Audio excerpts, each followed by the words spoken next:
রাধারানীর চরণ দুটিকে জড়িয়ে ধরে গোবিন্দ কি বলেছিল যে স্বরাগারালা খণ্ডলা মম শিরসি মণ্ডলম দেহি পদ পল্লব মুদারাম। আর এই শ্লোকটা কোথা থেকে নেওয়া না জয়দেব গোস্বামীর গীত গোবিন্দম থেকে। তাহলে দেখুন কত বড় মাপের ভক্ত, যে ভক্তের শ্লোক স্বয়ং ভগবান উচ্চারণ করছে রাধার মান ভাঙানোর জন্য। তাহলে এই ভক্তের ডাকে যদি সাড়া না দেন তো আমাদের ডাকে দেবে মা? আমরা বলি না যে আমরাও তো ভগবানকে ডাকি, কিন্তু ভগবান সাড়া দেয় না কেন? ডাকটা তো ডাকার মতো হতে হবে। আমরা কখন ডাকি? আমরা ভগবানকে ডাকি প্রভু আমার ছেলেটার একটা চাকরি করে দাও, সারা জীবন তোমাকে ডাকবো। তখন ভগবান বলবে হ্যাঁ বাবা, সারা জন্ম আমার কথা না মনে পড়লো না, যখন ছেলের চাকরির ব্যাপার হতো তখন আমার মনে পড়ে গেল। তারপর আমরা বললাম প্রভু যে আমার মেয়েটার মুকেশ আম্বানির বাড়িতে বিয়ে দিয়ে দাও, তোমাকে ডাকবো। জয় রাধে। তখন ভগবান বলবে হ্যাঁ রে বাবা, সারা জীবন আমাকে ডাকলি না, যখন মেয়েটার মুকেশ আম্বানির বাড়িতে বিয়ে দেবার গল্প হলো তখন আমাকে ডাকলি। এইভাবে ডাকলে হবে না। ডেকেছিল কে? ভক্ত প্রহ্লাদ। যেদিন ভক্ত প্রহ্লাদকে কৃপা করার জন্য নারায়ণ নৃসিংহ রূপ ধারণ করে হিরণ্যকশিপুর বুকটাকে বিদীর্ণ করে দিলেন, সেদিন প্রহ্লাদকে নারায়ণ বলেছিল প্রহ্লাদ তুই আজ আমার কাছে যা চাইবি তোকে তাই দেবো। ভগবান বলছে আমরা তো ভগবানের কাছে চাই, আর সেই ভগবান প্রহ্লাদকে নিজের থেকে বলছে যা চাইবি তোকে তাই দেবো। তুই যদি ইন্দ্রের আসন চাস, ইন্দ্রকে সরিয়ে তোকে সেই আসনে বসিয়ে দেবো। তুই যদি ভগবান হতে চাস, আমি ছেড়ে দেবো, তোকে ভগবান করে দেবো। ও মায়েরা, আমাদের দেশের প্রধানমন্ত্রী এসে যদি বলে যে আমার সিটটা ছেড়ে দেবো, কেউ ছাড়বে? জয় রাধে। দিচ্ছে আবার ক্যাবিনেট দিচ্ছে। জয় রাধে। কিন্তু সেদিন প্রহ্লাদ কি বলেছিল? প্রহ্লাদ বলেছিল বরদান দেনা হ্যাঁ তো এসা বরদান দো, যদি দিতে হয় আমাকে একটাই বর দাও, কি যে তোমার কাছে যে আমি কিছু চাইবো এই বাসনাটাই যেন আমার কোনোদিনও না আসে। তাহলে এই হলো ভক্ত। এই ভক্তের ডাকে তো ভগবানকে সাড়া দিতে হবে বাবা। তাহলে যে ভক্তের কথা শুনছি, ভক্তের নাম জয়দেব গোস্বামী। তাহলে এই জয়দেবের পরিচয়টা একটু আপনাদেরকে দিই। জয়দেবকে বলে কেন্দ্র বিল্ল নামে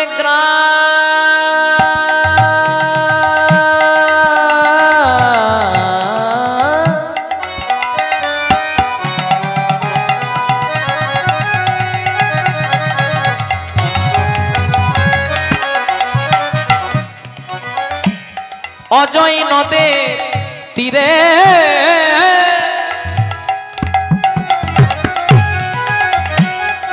ভোজদে নামে ব্রাহ্মণ তথাই বাসে কেন্দ্র বিল্লা নামে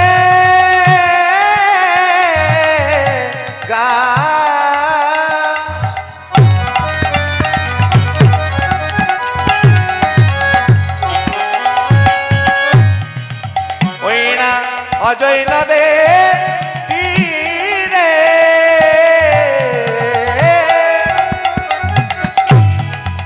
ওইরা ভোজ দেব নামে তথাই বাস করে। দেখো মা, পদাবলিতেই সব উত্তর পাবে। হচ্ছে কেন্দ্র বিল্ল নামে গ্রাম, অজয় নদীর তীরে ভোজদেব নামে ব্রাহ্মণ তথাই বাস করে।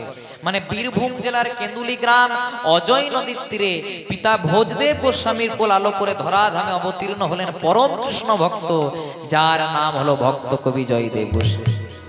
আচ্ছা মায়েরা, তোমাদেরকে যদি প্রশ্ন করি উত্তর দেবে। আচ্ছা বলো তো, মাটি যদি ভালো হয় তবে ফসল কেমন হবে?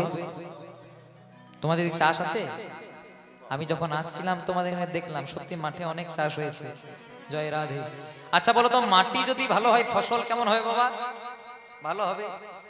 মাটি ভালো হলে যেমন ফসল ভালো হয়, তেমনি যার মাটি যেমন সন্তানরূপী ফসলটিও তেমন।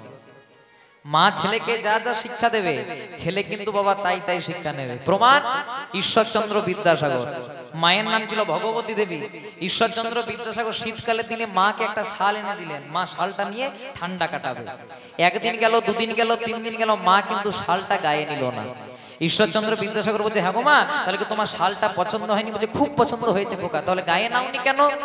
বলছে খোকা রে, এই আমাকে না হয় শালটা দিলি, আমি শীতটা কাটাবো, কিন্তু এই গ্রামে আমার মতো অনেক মা আছে যাদের শীত কাটানোর মতো একটা ছেঁড়া চাদর পর্যন্ত নেই।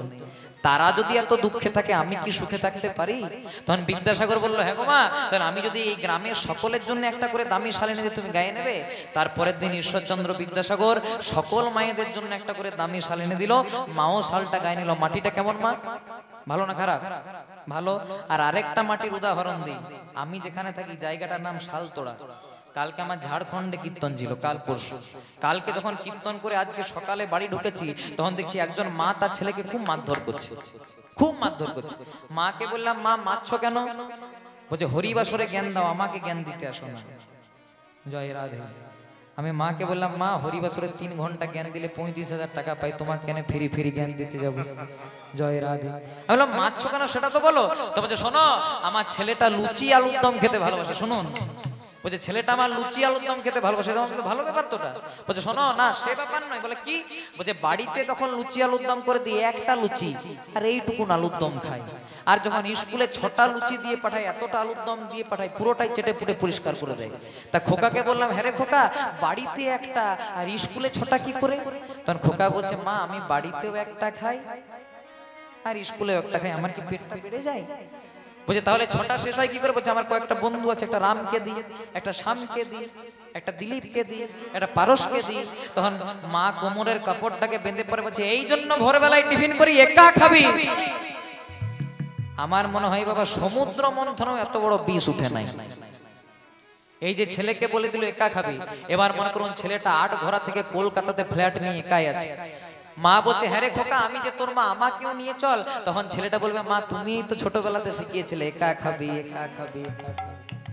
তাই ছেলেকে যেমন শিক্ষা দেবেন, ছেলে কিন্তু তেমনই শিক্ষা দেবেন। এখন আমরা সবাই বলি ছেলে হবে ডাক্তার, ছেলে হবে মাস্টার, ছেলে হবে ইঞ্জিনিয়ার, কিন্তু কেউ বলি না যে ছেলেটা আমার মানুষের মতো মানুষ হোক। আগেকার দিনে নিয়ম ছিল বাবা, সকালবেলাতে, এখনো অনেকের বাড়িতে নিয়ম আছে, আগেকার দিনে নিয়ম ছিল যে প্রথমে সকালবেলায় বাবা মায়ের চরণে প্রণাম করবে, তবে দিনটা শুরু করবে। আর এখনকার দিনে ছেলেরা সকালবেলাতে উঠে পড়ে বলে গুড মর্নিং পাপা। জয় রাধে। জয় রাধে। গুড মর্নিং পাপ, মানে পাপ তুই কোথাও থাকিস না, সকালবেলায় আমার ঘরে আয়। জয় রাধে। সকাল সকাল যদি আপনি পাপকে ঘরে ডাকেন, তাহলে কি কোনোদিনও সংসারে শান্তি হবে?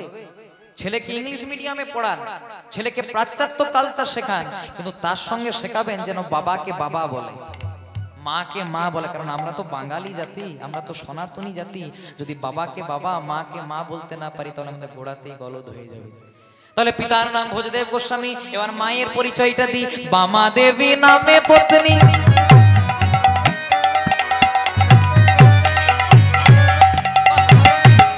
বামা দেবী নামে পত্নী, অতি পুণ্যবতী।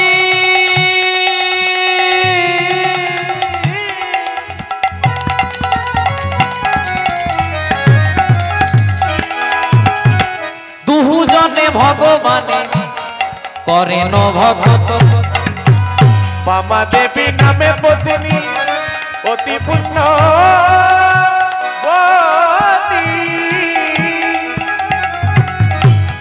তারা দুজনে ভগবানে করেন ভগতি।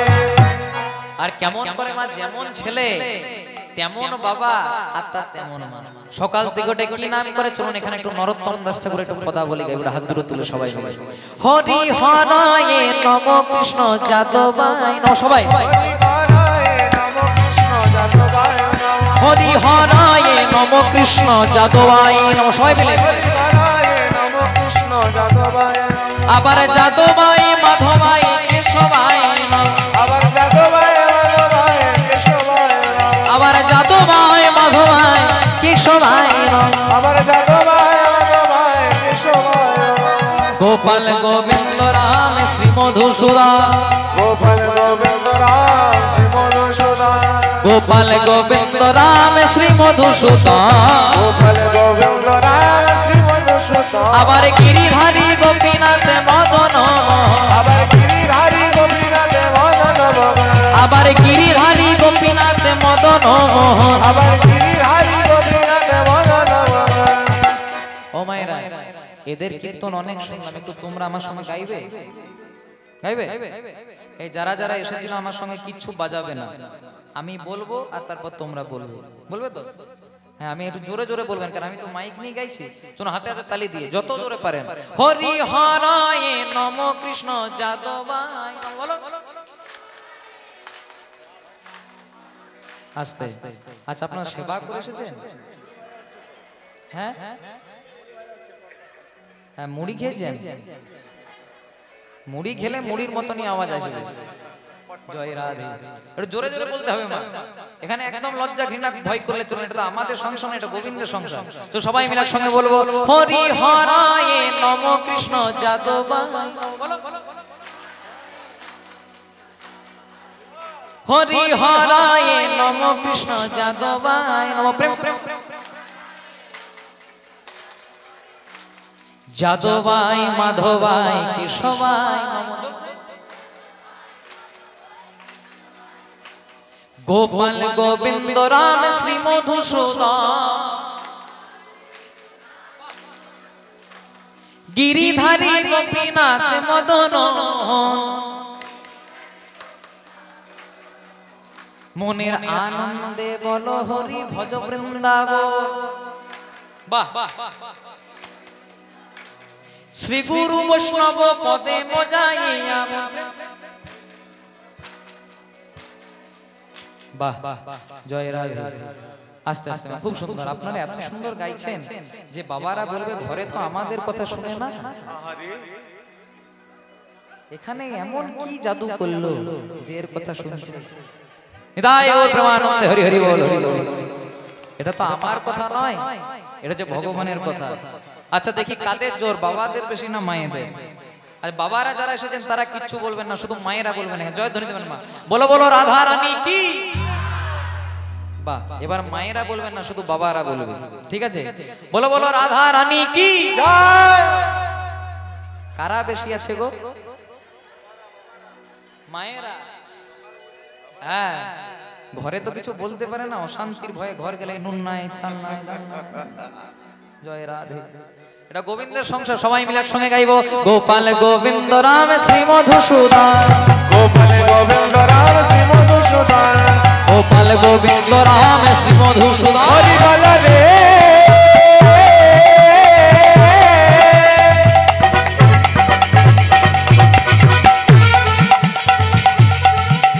হরি হরি বল রে বল রে বল বল বল বল রে বল রে গে।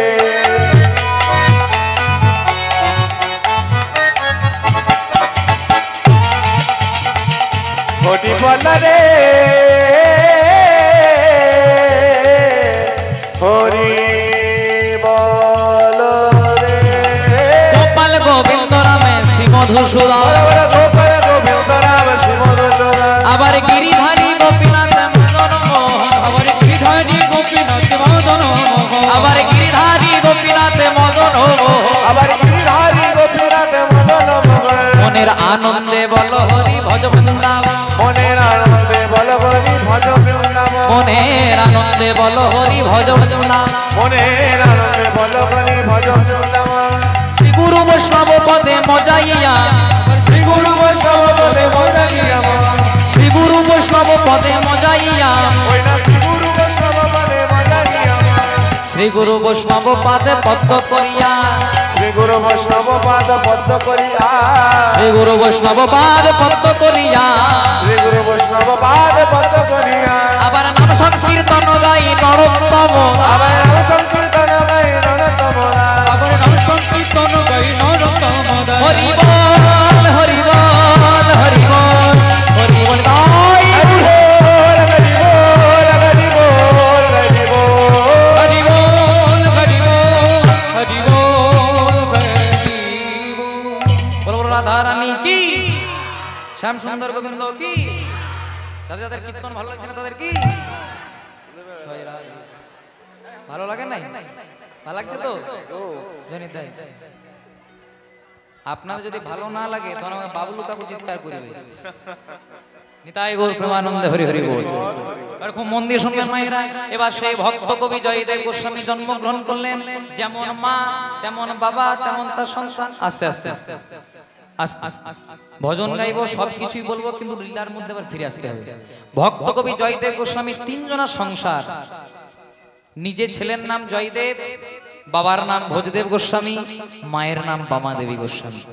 সকাল থেকে শুধু কৃষ্ণ কৃষ্ণ কৃষ্ণ কৃষ্ণ কৃষ্ণ। কিন্তু ভগবান বলেন যে করে আমার আশ প্রথমে করি তার সর্বনাশ, তথাপি যে ছাড়ে না আমার পাশ, আমি হই তার জনমা জনমের দাসানুদাস। ভক্তের জীবনটা খুব ভালো চলছিল মা, কিন্তু ভক্তের জীবনটা দেখো কেমন। ভক্তের জীবনে বিরহ দেওয়ার জন্য যেই না জয়দেবের বয়স হলো মাত্র 4 বছর, হঠাৎ একদিন জয়দেবের মাতৃ বিয়োগ হয়ে গেল, মানে মা মারা গেল। এই সংসারে যার মা নাই তার আপন বলতে কেউ নেই মা। একজন পিতা মাতা তার সন্তান বা সন্ততিকে কেন মানুষ করে জানো মা? শেষ বয়সে খাওয়া মাখা পরার জন্য নয়, আর দুর্গাপূজার দিন একটা দামি শাড়ি পাওয়ার জন্যও নয়। বাবা মা যখন বৃদ্ধ হয়ে যায়, যখন তাদের আর আপন বলতে কেউ থাকে না, তখন দিনের শেষে কোনো ছেলে বা মেয়ে যদি একবার বাবাকে বাবা মাকে মা বলে না ডাকে, তাদের ভেতরে যে দাউ দাউ করে আগুন জ্বলতে থাকে মায়েরা। একজন মায়ের কাছে, একজন বাবার কাছে সবচেয়ে দুঃখের জিনিস কোনটা জানেন তো? যদি কোনো ছেলে মেয়ে বাবা মাকে ছেড়ে চিরতরে চলে যায়, বা যদি কোনো ছেলে মেয়ে দিনের শেষে বাবাকে বাবা মাকে মা বলে না ডাকে, তাদের ভেতরে দাউ দাউ করে আগুন জ্বলতে থাকে মায়েরা। এর থেকে খুব দামি একটা প্রসঙ্গ মনে পড়ে যায়। আপনারা হয়তো খবরের কাগজে পড়েছেন, এক বাবা মা, অনেক অভাবের সংসার, তাদের দুটো ছেলে, ছেলেগুলোকে আজকে মানুষের মতো মানুষ করেছে। ছেলেগুলোর প্রচন্ড অভাব থাকা সত্ত্বেও আজকে ছেলেগুলোকে মানুষের মতো মানুষ করেছে। এখন ছেলেগুলো বড় বড় কোম্পানিতে চাকরি করে আর আমেরিকাতে ফ্ল্যাট নিয়ে ভাড়া আছে মায়েরা। খুব দামি জায়গা, একটু মন দিয়ে শুনবেন মায়েরা। এক বাবা মা তাদের দুটো ছেলেকে উপযুক্ত শিক্ষা দিয়ে, নিজেদের বড় অভাব কিন্তু ছেলেদেরকে অভাব বুঝতে দেয়নি, ছেলেগুলোকে আজকে মানুষের মতো মানুষ করেছে গো। সেই ছেলেগুলো এখন বড় বড় কোম্পানিতে চাকরি করে আর আমেরিকাতে ফ্ল্যাট নিয়ে ভাড়া আছে। একদিন গেছে, দুদিন গেছে, এই করতে করতে 3-4টা বছর পেরিয়ে গেছে, তাও ছেলেগুলো আর ফিরে আসে। প্রত্যেক দিন বাবা মা ফোন করে বলে, খোকা রে, অনেকদিন তো আমাদেরকে ছেড়ে চলে গেছিস, আমাদের কিচ্ছু চাওয়া নাই, কতদিনই বা বাঁচবো বল, কিন্তু শেষের দিনে একবার করে বাড়িতে সেই মাটাকে মা, বাবাকে বাবা বলে ডাকবি, এটাই চাই, আর কিচ্ছু চাই না। ছেলেগুলো বলে, মা বাবা আমাদের তো কোম্পানির অনেক চাপ, এর পরের মাসে যাব, কাল যাব, পরশু যাব, এই করতে করতে একদিন মায়ের দুরারোগ্য ব্যাধি হয়ে গেল। এবার মাকে নিয়ে বাবা গেছে ডাক্তার দেখাতে। ডাক্তার বলছে, শুনুন না, আপনার স্ত্রী আর বেশি দিন বাঁচবে না, তাই বাড়িতে নিয়ে যান, যতদিন থাকবে থাকবে, আর যত যত কাছের মানুষ আছে তাদেরকে একটু শেষের দেখাটা দেখিয়ে দেবে। বাড়ি গিয়ে মা বাবার হাতটাকে ধরে পড়ে বলছে, স্বামী গো, অন্য কিছু চাই না, যে ছেলেগুলোকে মানুষের মতো মানুষ করেছিলাম, যে ছেলেগুলোকে অভাব না বুঝতে দিয়ে বড় করেছিলাম, সেই ছেলেগুলোকে আর তো বাঁচবো না, তাই সেই ছেলেগুলোকে একবার শেষের দেখাটা দেখিয়ে দাও, শেষবারের মতো একবার যেন আমাকে মা বলে ডাকে, আমি যেন ওই ছেলেগুলোর মুখটা দেখে শান্তিতে মরতে পারি।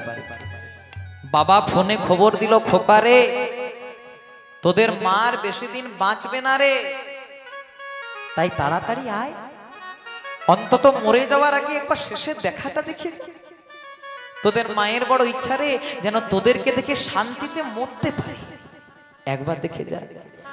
ছেলেগুলো বলে, বাবা আজ যাব, কাল যাব, পরশু যাব, এখন তো কোম্পানির অনেক চাপ, এই করতে করতে ছেলেগুলো এলো না মা, কিন্তু মাটা একদিন সকালবেলায় মারা গেল। বাবা ছেলেগুলোকে ফোন করেছে, খোকা রে, মা বেঁচে থাকতে থাকতে তো এলি না, মাটা মারা গেছে, তোদের মায়ের বড় ইচ্ছা ছিল রে, যেন শেষের বেলা মরে যাওয়ার আগে যেন তোদের মুখগুলো দেখে যেতে পারে, তোরা তো এলি না, কেনই বা আসবি বল, তোরা এখন বড় হয়ে গেছিস, অন্তত শেষের বার এসে ওই মায়ের মুখে আগুনটা দিয়ে শ্রাদ্ধ, বাসি শ্রাদ্ধটা পার করে চলে যায়।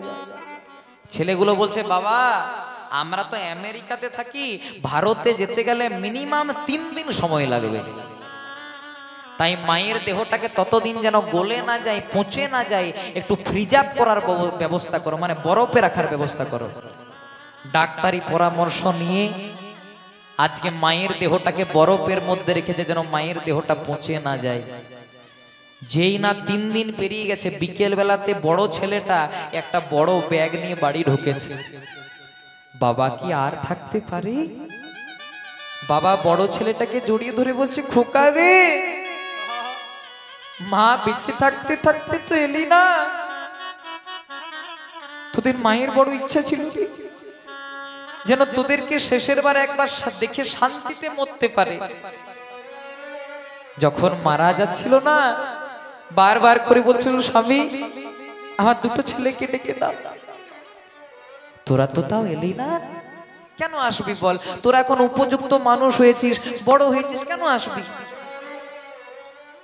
যা করেছিস করেছিস, যা এবার মায়ের মুখে আগুনটা দিয়াই তোরা ভোগ। 2 ভাই।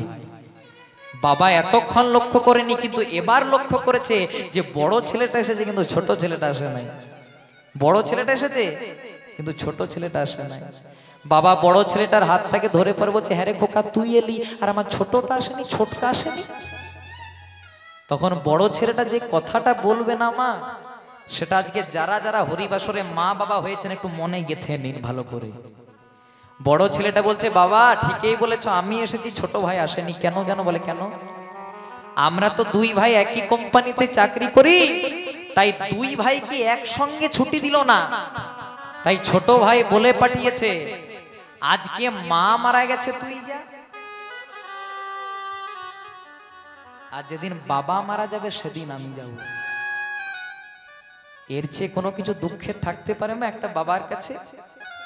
বাবা বলছে, খোকা তুই অনেক দামি কথা বলছিস, একটু দাঁড়া, মায়ের দেহটাকে শ্মশানে নিয়ে যাবার 1 মিনিট দাঁড়া, একটু ভেতরে তোদের মা একটা দামি জিনিস দিয়ে গেছে, একটু দিয়ে যায়।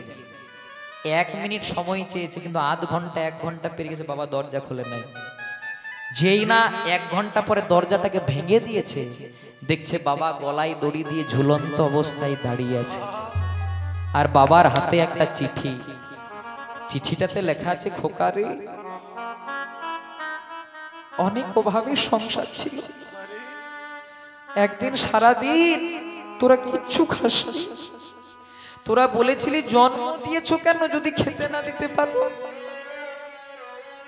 সেদিন রাত্রিবেলায় তোদের মা বড় কেঁদেছিল রে। তারপরের দিন তোরা যখন স্কুলে গেলি, আড়ালে, সবার আড়ালে, দরজায় দরজায় ভিক্ষা করতে গেছিস, প্রত্যেক দিন ভিক্ষা করত। কতই না বেত্রাঘাত সহ্য করত, কত লোকেই না মারধর করত, তা থেকে তোদেরকে মানুষের মতো মানুষ করেছে। আর এত বড় কথা বলে দিলি যে আজকে মা মারা গেছে তুই এসেছিস, আর যেদিন আমি মারা যাব সেদিন ছোট আসবে। তাই ছোটটাকে বলে দে, আর কষ্ট করতে হয় না, আমি আমার প্রাণটা তোর হাতেই দিয়ে চলে গেলাম। তুই এক ভাইয়ে আমার আর তোর মায়ের মুখে আগুন দিয়ে সারা জনমের মতো আমাদেরকে ঋণ থেকে শোধ করে দিয়ে যা। যেই না কথাটা বলেছে, আর থাকতে পারেনি ছেলেটি। চোখের দেখা হবে না, শুধু দেখা হবে মনে মনে। আমার যাওয়া সময় হলো, দাও বিদায়, মুছো আঁখি দুয়ার খোলো, দাও বিদায়। তুমি যার জন্য মোর ভেবে, বলো বলো সে কি তোমার সঙ্গে যাবে? যার জন্য মাথার ঘাম পায়ে ফেলছেন, সে কি আপনার সঙ্গে যাবে? একটা বাবা মা যখন মারা যাবে, ছেলেটা মুখে আগুন দিয়ে বাড়ি আসার সময় পথে একটা কাঁটা দিয়ে পরে বলবে, তোমার ওই পথ আর আমার এই পথ। তুমি যার জন্য মোর ভেবে, বলো বলো সে কি তোমার সঙ্গে যাবে? সে প্রেয়সী দেবে ছড়া, সংসারে অমঙ্গল হবে ভেবে। আপনি যখন মারা যাবেন, আপনার বাড়ির যিনি কুলবধূ, যে স্ত্রী, সে একটা গোবর জল ছিটা দেবে যেন অমঙ্গল না হয়। তাই বলছে, ভেবে দেখে মন কেউ কারো নয়, মিছে ভ্রমর ভ্রমণ্ডলে। ভেবে দেখ মন কেউ কারো নয়, মিছে ভ্রম ভ্রমণ্ডলে। ভেবে দেখ মন কেউ কারো নয়, মিছে ভ্রমর ভ্রমণ্ডলে। ভেবে দেখ মন কেউ কারো নয়, মিছে ভ্রম ভ্রমণ্ডলে। আজ মরলে কাল দুদিন হবে, কেন পড়ে আছো এই মায়ার জালে? আজ মরলে কাল দুদিন হবে, কেন পড়ে আছো মায়ার জালে? ভেবে দেখ মন কেউ কারো নয়, মিছে ভ্রমর ভ্রমণ্ডলে। ভেবে দেখ মন কেউ কারো নয়, মিছে ভ্রম ভ্রমণ্ডলে। তাই ভুলো না দক্ষিণা কালী, ওই না মত্ত হয়ে মায়ার জালে।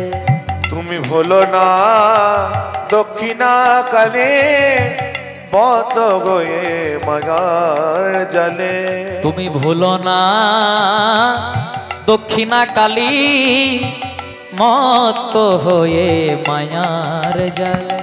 তুমি ভুলো না দক্ষিণা কালে, বত গয়ে মায়ার জালে। হরে কৃষ্ণ কৃষ্ণ কৃষ্ণ কৃষ্ণ হরে হরে, হরে রাম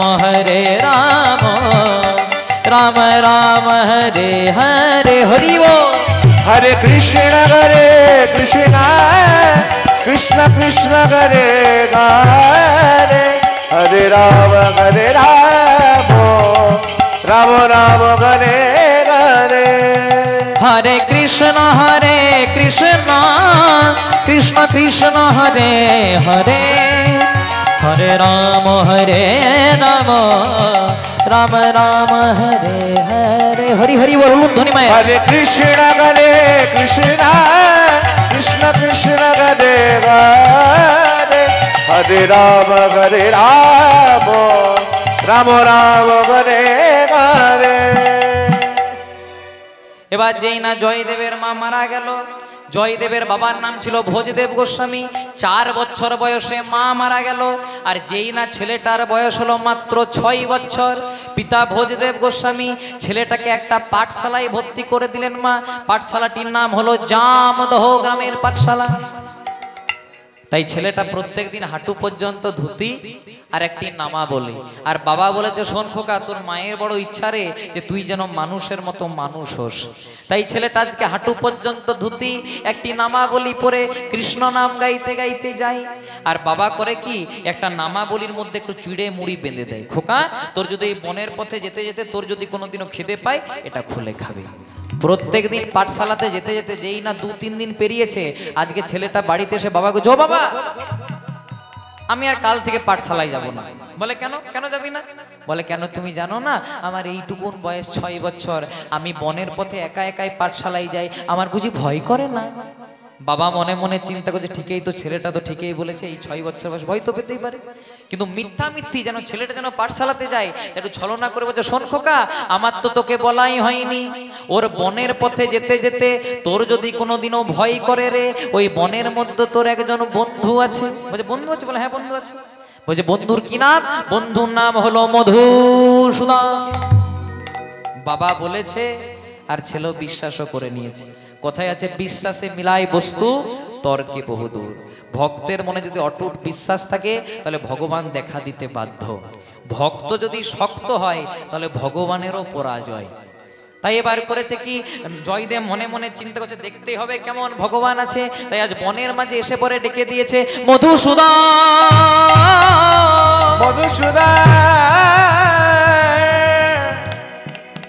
একবার ডেকেছে সাড়া দেয়নি মা, মনে মনে চিন্তা করছে তাহলে এইদিকে না তাহলে এইদিকে ডেকে দেখি তো। মধুসূদন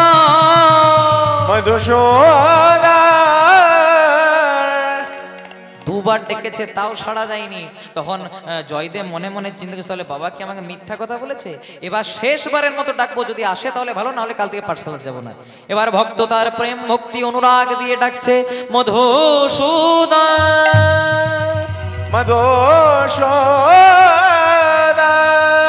প্রাণের বান্ধব মধুসূদন,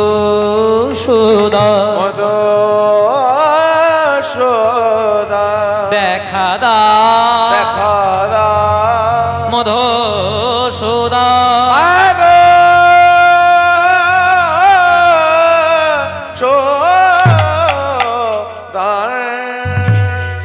এমন ভাবে ডেকে দিয়েছে মা যে ডাকটা সোজা পৌঁছে গেছে গোবিন্দের কর্ণমূলে। গোবিন্দ মনে মনে চিন্তা করছে কে ডাকে আমায়, এত প্রেম এত ভক্তি এত অনুরাগ দিয়ে কে ডাকে আমায়। যেই না দিব্য চক্ষু দিয়ে দেখছে একটি 6 বছরের বালক দাঁড়িয়েছে। আহারে এত প্রেম এত ভক্তি যে এমন ডেকে দিয়েছে, ডাকটা আমার কর্ণমূলে এসেছে। না না না, ভক্তকে এইভাবে নিরাশ করলে চলবে না। এবার ভগবান করেছে কি, ভগবান যে আছেন এই অস্তিত্বটা জন্য আজকে উচ্চস্বরে একবার মোহন মুরলিটি বাজিয়ে দিয়েছে।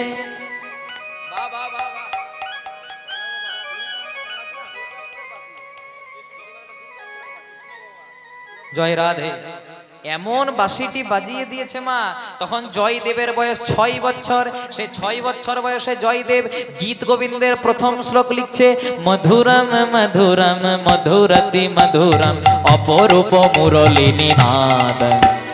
মধুরং মধুরং মধুরতি মধুরং অপরূপ মুরলী নিনাদ। মধুরং মধুরং মধুরতি মধুরং অপরূপ মুরলী নিনাদ। মধুরং মধুরং মধুরতি মধুরং অপরূপ মুরলী নিনাদ। অপরূপ মুরলী নিনাদ, অপরূপ মুরলী নিনাদ, অপরূপ মুরলী নিনাদ, অপরূপ মুরলী নিনাদ। বলে অপরূপ মুরলী নিনাদ, অপরূপ মুরলী নিনাদ, অপরূপ মুরলী নিনাদ, অপরূপ মুরলী নিনাদ। এবার জয়দেব মনে মনে চিন্তা করছে, ও বাঁশরিয়া, তোমার বাঁশিটি যদি এত সুন্দর তাহলে না জানি তুমি দেখতে কত সুন্দর। এবার জয়দেব যেই না এইভাবে ডেকে দিয়েছে, ভগবান আর থাকতে পারলো না। ও মায়েরা, জয়দেবের কত বয়স বলেছিলাম গো? 6 বছরের। এবার ভগবান করেছে কি, জয়দেবের চেয়ে আরেকটু ছোট একটি 5 বছরের রাখাল বালক সেজে জয়দেব যেখানে দাঁড়িয়েছিল পেছন দিকে ডেকেছে, ও দাদা গোসাই। যেই না জয়দেব পেছনে তাকিয়েছে দেখছে একটি 5 বছরের বালক দাঁড়িয়েছে। বলছে, হ্যাঁ রে, তুই যে আমাকে দাদা গোসাই বললি, তুই আমাকে চিনিস, তুই আমাকে জানিস? আর ভগবান হেসে হেসে বলছে, তোমাকে আমি না চিনি? আমি এই তোমাকে পৃথিবীতে পাঠালাম, আর আমার কাছে অজানা থেকে তুমি কি বলছো? আমার নাম কি বলতো? ভগবান বলছে, তোমার নাম শুনতে চাও? তোমার নাম হলো জয়দেব গোস্বামী। বলছে, তো সবাই বলতে পারে, বলতো আমার বাবার নাম কি? বলে, তোমার বাবার নাম? তোমার বাবার নাম ভোজদেব গোস্বামী। বলছে, আর বলবো? বলছে, হ্যাঁ বল। কিছুদিন আগে তোমার মা বামা দেবী মারা গেছে। জয়দেব মনে মনে চিন্তা করছে, আমার প্যান কার্ড আধার কার্ড পেলো কোথা থেকে? তাই করবে আনন্দ হরিব। তখন তো আর প্যান কার্ড আধার কার্ড ছিল না, বোঝানোর জন্য বললাম। জয় রাধে। তখন জয়দেব বলছে হ্যাঁ রে তুই যে আমাকে চিনিস, কই আমি তো তোকে চিনি না। ভগবান মনে মনে চিন্তা করছে এই রে ভাবলাম দেখা দিয়ে চলে যাব, আবার প্রশ্ন করছে তুই তোর নাম কি? বলে আমার নাম। বলে তোর নাম কি? বল আমার নাম। তাড়াতাড়ি বল আমার নাম। বলবো না। বলে হ্যাঁ রে বাবা মা একটা ভালো নামও দেয় নাই, বলবো না। বলছে তোমার যদি এত নাম নিয়ে মাথা ব্যথা, তুমি আমার একটা নাম দিয়ে দাও। বলছে তাহলে সোজা হয়ে দাঁড়া দেখি। জয়দেব যত সোজা করছে ভগবান যত সোজা করছে তত বাঁকা হচ্ছে। বলে হ্যাঁ রে বাবা মায়ে ভালো নাম দেয় নাই, সোজা হয়ে দাঁড়াতেও শিখাই নাই। তখন বলছে তোমার যদি, আর মনে মনে চিন্তা করছে দাদা তুমি কি জানবে, ওই রাধারানী ময়ূর রূপ ধারণ করে আমার 3টে জায়গা ভেঙে দিয়েছে। একটু বলবো মা তত্ত্বটা, একটু বলে দিই। একদিন বৃন্দাবনে রাধারানীর হয়েছিল প্রচন্ড অহংকার। কি অহংকার? রাধারানী মনে মনে চিন্তা করেছিল আমি ছাড়া কৃষ্ণ লীলাই হবে না, কারণ রাধাকে নিয়ে কৃষ্ণ সবসময় লীলা করত। আর রাধারানীর অহংকার চূর্ণ করার জন্য ভগবান শ্রীকৃষ্ণ তার অঙ্গ থেকে সৃষ্টি করলেন আর একজন নারী, যার নাম দিলেন বিরজা। যদি কেউ উত্তরপ্রদেশ দিকে যান দেখবেন যেটা যমুনা নদী বয়ে চলেছে সেটা ছিল পূর্বের বিরজা। এবার বিরজাকে নিয়ে কৃষ্ণ লীলা করছে, আর শ্রীরামকে বলো শ্রীরাম যতক্ষণ আমি বিরজাকে নিয়ে লীলা করব তুই দরজা পাহারা দিবি। তখন শ্রীরাম বলছে কানাই ঠিক আছে দরজা না হয় পাহারা দেবো, কাউকে প্রবেশ করতে দেব না, কিন্তু যদি আসে তো রাধা, তবে কেমনে দেব বাধা? যদি আসে রাধা তো কেমনে দেব বাধা? তবে যে চিন্তা নাই রাধারানী আসবে না। এবার কৃষ্ণ আর বিরজা লীলা করছে, আর দরজা পাহারা কে দিচ্ছে? মা শ্রীরাম। কথায় আছে যেখানে বাঘের ভয় সেখানে কি হয় মা? তোমরা তো অনেক কিছুই জানো গো। জয় রাধে। এমন উত্তর দিচ্ছ মনে হচ্ছে আমার সিটটাই না খালি হয়ে যায়। জয় রাধে। জয় রাধে। বলছে যেখানে বাঘের ভয় সেখানেই সন্ধ্যা হয়। প্রথমেই ভয় ছিল রাধারানীর, আর প্রথমে রাধারানী চলে এসেছে। শ্রীরাম রাধারানী শ্রীরামকে কিছু প্রশ্ন করে নাই। শ্রীরাম রাধারানীকে দেখে এত ভয় পেয়ে গেছে যে রাধারানী জো রাধে এই দিকে এসো না, তোমার কৃষ্ণ এখানে নাই। ঠাকুর ঘরে কে? আপনারা গেছেন। জয় রাধে। যারা বলে না আমি সাতেও নাই পাঁচেও নাই, তাদের কাছ থেকে সাবধানে থাকবেন। হ্যাঁ বলি, যারা বলে না আমার মতো সাধু কেউ নাই, আমি সাতেও নাই পাঁচেও নাই, জানবেন সে সাতেও আছে, সে পাঁচেও আছে, 7 5 12তেও আছে, 7 5 35এও আছে। তার সাবধানে থাকবেন। জয় রাধে। তখন রাধারানী বলছে হ্যাঁ রে শ্রীরাম তোর কাছে জানতেই চাইলাম না যে কৃষ্ণ আছে না নাই। কৃষ্ণ নাই? বলছে না রাধে কৃষ্ণ বলেছে যতক্ষণ আমি বিরজাকে নিয়ে লীলা করব কাউকে প্রবেশ করতে দিবি না। একদম হাটে হাড়ি ভেঙে দিয়েছে। বলছে বাবা বুঝতে পেরেছি এইখানেই কৃষ্ণ আছে, একবার প্রবেশ করতে দেয়, চিন্তা নাই তোকে কিচ্ছু বলবো না, একবার প্রবেশ করতে দেয়। এবার রাধারানী একটু জোর করে প্রবেশ করতে গেল, শ্রীরাম একটু ধাক্কা দিয়ে ফেললো, রাধারানী পড়তে বেঁচে গেছে। শ্রীরাম এই যে তুই গোলক বৃন্দাবনে দাঁড়িয়ে আমাকে ধাক্কা দিয়ে দৈত্যের মতো আচরণ করলি, অভিশাপ দিলাম আগত জন্মে তোর দৈত্যকুলেই জন্ম হবে, তোর নাম হবে শঙ্খচূড় দৈত্য। তখন শ্রীরাম বলছে রাধে আমি তো শুধু কৃষ্ণের আদেশ পালন করছিলাম, তা বলে এত বড় অভিশাপ, অভিশাপটা ফিরিয়ে নাও। বলছে অভিশাপ কোনোদিনও ফেরানো যায় না।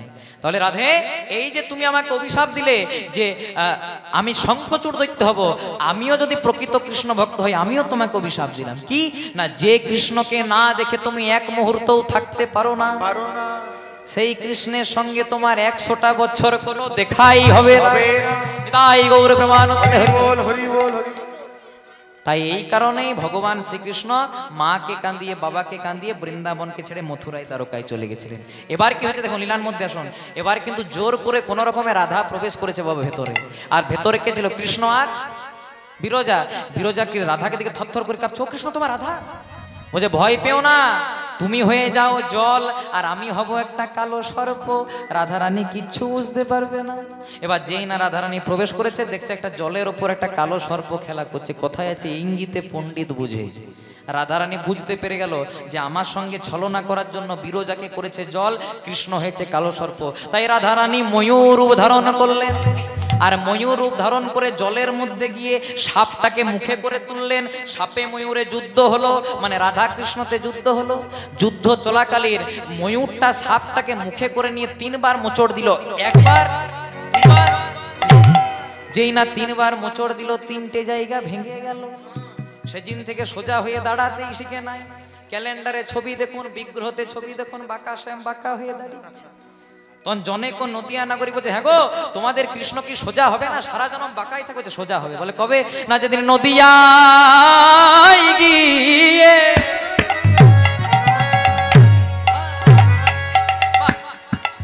নদিয়ায় গিয়ে গবুর হবে যেদিন নদী গায় গিয়ে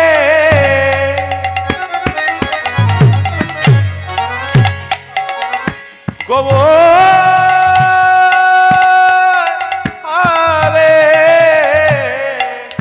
সেদিন বাঁকা ছেড়ে সোজা হবে নদিয়া গিয়ে গৌর হবে ওই না যেদিনে বাঁকা ছেড়ে সোজা হবে নদিয়ায় গিয়ে গবুর হবে যেদিন বাঁকা ছেড়ে সোজা হবে সেদিন নদী গায়ে গিয়ে গবুর হবে যেদিন বাঁকা ছেড়ে সোজা যেদিন নদিয়ায় গিয়ে গবুর হবে যেদিন বাঁকা ছেড়ে সোজা হবে যেদিন নদী গায়ে গিয়ে গবুর হবে যেদিন বাঁকা ছেড়ে সোজা হবে যেদিন নদী গায়ে গিয়ে গবুর হবে একবার হরি হরি হরি বল বলে সবাই প্রেমানন্দে বাবু তুলে একবার হরি হরি হরি বল সবাই প্রেমানন্দে বাবু তুলে যেদিন নদিয়ায় গিয়ে গবুর হবে সেদিন বাঁকা ছেড়ে সোজা হবে জগজীবের মাঝে নাম বিলাবে সেদিন বাঁকা ছেড়ে সোজা হবে বলি জীবের দারে দারে যাবে সেদিন বাঁকা ছেড়ে সোজা বলি জীবের দারে দারে যাবে সেদিন বাঁকা ছেড়ে সোজা হবে এবারে নামে বিলাবে জীবের দারে দারে নাম বিলাবে সেদিন বাঁকা ছেড়ে সোজা হবে কাউকে বাকি রাখবে না ধরো নাও ধরো নাও ধরো নাও এবার হরি বল হরি বল হরি বল বলে সবাই প্রেমানন্দে বাবু তুলে হরি বল হরি বল হরি বল বলে সবাই প্রেমানন্দে বাবু তুলে সবাই প্রেমানন্দে বাবু তুলে নদিয়ায় গৌর হবে তাই রাধারানী ওই যে তিনটে জায়গা ভেঙে দিয়েছিল মা সেদিন থেকে ভগবান শ্রীকৃষ্ণ ত্রিভঙ্গ মুরারি অবস্থায় দাঁড়িয়েছে তাই জয়দেব যত সোজা করবে সোজা কি হবে মা তাও বাঁকা হয়ে যাচ্ছে বলছে ঠিক আছে বাবা তোকে এত কষ্ট করতে হবে না তাই তোর আমি আজকে নাম দিলাম বলে কি আজ থেকে তোর নাম দিলাম নীলে মাধব নীলে মাধো তোর নামে দিলাম নীল মাধব নীলে মাধো তোর নামে দিলাম নীল মাধব নীলে মাধো তখন ভগবান বলছে দাদা তুমি আমাকে এত বড় নামে ডাকতে পারবে বলছে ঠিকই তো বলেছিস ভাই এত বড় নামে তো ডাকতে পারবো না তাহলে কি বলবো বলছে তোকে মাধু বলে ডাকবো মাধু বলে ডাকবো তোকে মাধু বলে